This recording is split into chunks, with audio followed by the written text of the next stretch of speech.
Hey there. We've been hard at work on some great updates to the Adapty platform. Let's see what's new. We shipped Refund Saver recently, and we've noticed a lot of you experiencing many fewer headaches around refund processing, which is fantastic. But for those of you who may have not seen this feature before, let's do a little refresher. First, you can decline refunds by default, and if you do that, you're going to end up with about a 70% refund decline rate on average. Secondly, you can specify no preference, which lets Apple decide. This is the way it's always worked, so if that's what you want, choose option 2. Or you can choose to accept refunds automatically. This will create a really smooth customer experience. Next up is video paywalls. Static paywalls are great, but video paywalls are even better. So we've added several video templates to the Paywall Builder that let you create great video-based paywalls with no code needed.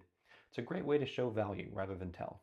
Another cool addition to Paywall Builder is rich text coloring. So now you can highlight discounts or deadlines, really anything that you want to emphasize in your paywall view.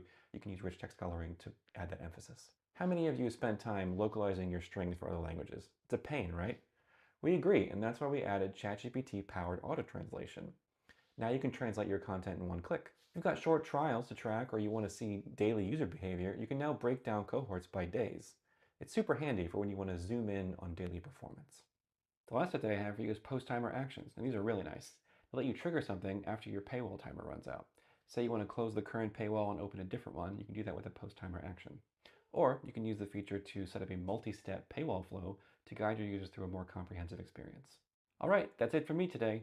These updates will give you even more tools to make managing your app just a bit easier in 2025. See you in the next update.